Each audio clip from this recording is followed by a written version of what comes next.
इस शब्द को देखकर आप समझ गए होंगे कि मैं आज आपको क्या पढ़ाने वाली हूँ। जी बिल्कुल सही। मैं आज आपको काल पढ़ाऊंगी। काल को हम समय के नाम से भी जानते हैं। सबसे पहले आज आप यह सीखेंगे कि काल किसे कहते हैं, काल के प्रकार कितने हैं और काल के आधार पर वाक्य कैसे बदलते हैं, क्रिया कैसे बदलती है। तो आइए काल के एक एक भाग को हम जानते हैं। सबसे पहले काल, जिसे इंग्लिश में आप टेंस के नाम से जानते हो। काल वह शब्द है जिससे यह पता चलता है कि कोई कार्य कब हुआ, हो रहा है या होगा। आसान भाषा में कहे तो, आसान शब्द में कहे तो, अगर कोई काम हो चुका है तो भूतकाल, हो रहा है वर्तमान काल, होगा भविष्यत काल। बस इतना ध्यान दीजिए। इंग्लिश में इसे पास्ट टेंस कहते हो, प्रेजेंट टेंस कहते हो और इसे भविष्यत काल को आप कहते हो फ्यूचर टेंस। अब एक एक के भाग को समझिए। भूतकाल, जिसे आप पास्ट टेंस कहते हो, बस इतना ध्यान दीजिए, इतना ध्यान रखिए। अगर कोई काम बीत चुका है तो वो आपका भूतकाल है। सेंटेंस देखिए, सुरेश मुंबई गया था, यानी पिछले समय में गया था ना, जाके आ चुका है, काम हो चुका है।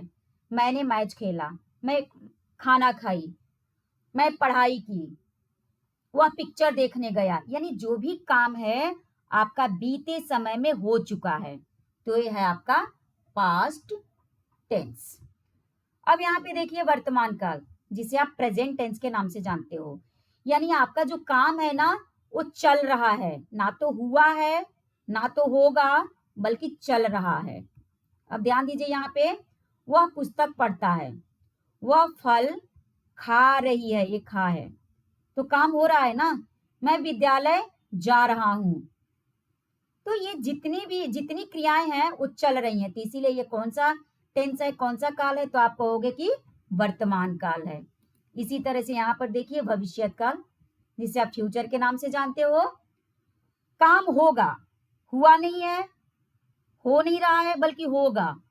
यहाँ पे उदाहरण देखिए, सीता ताजमहल देखने जाएगी, रमेश कल आएगा, मैं पढ़ाई करूंगा, मैं पिक्चर देखने जाऊंगा, यानी जो भी काम करोगे आप आने वाले कल में करोगे। तो बस इतना ही। सबसे पहले काल, इसकी परिभाषा आप जान लिए। उसके बाद आपने ये जाना कि काल के 3 भाग हैं। उसके बाद आपने एक एक भाग को अच्छी तरह से समझा। उसके बाद अंत में आपको मैं दी हूं कुछ प्रश्न, जिसे आपको करना है और करना ही है, इसे छोड़ना नहीं है। ये मत सोचिए कि बहुत आसान है छोड़ दूंगी, नहीं। हर छोटे छोटे काम को करके ही आप आगे बढ़ोगे, तभी आपको सफलता मिलेगी। और अंत में एक बात आपको बताना चाहूंगी कि ये जो काल है ना, ये तो एक छोटी सी क्लास है, छोटी सी वीडियो के माध्यम से बस मैंने आपको काल के बारे में बताया। लेकिन आप ये भी समझिए, जानने की कोशिश कीजिए कि ये जो भूतकाल है ना, इसका खुद का अपना 6 भाग है। खुद अपने 6 भाग को अपने पास रखता है, जिसे आपको पढ़ना आवश्यक है, लेकिन आज नहीं, किसी और क्लास में। जो वर्तमान काल है ना, इसके भी अपने 3 भाग हैं। जो भविष्यत काल है, इसके भी 3 भाग हैं, यानी कि भूतकाल के 6, वर्तमान के 4 और भविष्यत के 3। तो अगली क्लास में मैं इसके प्रकार के बारे में, इसके जो अलग अलग भाग हैं उसको बताऊंगी, पढ़ाऊंगी। आज की क्लास में बस इतना ही। चलिए, धन्यवाद। आपका दिन शुभ हो।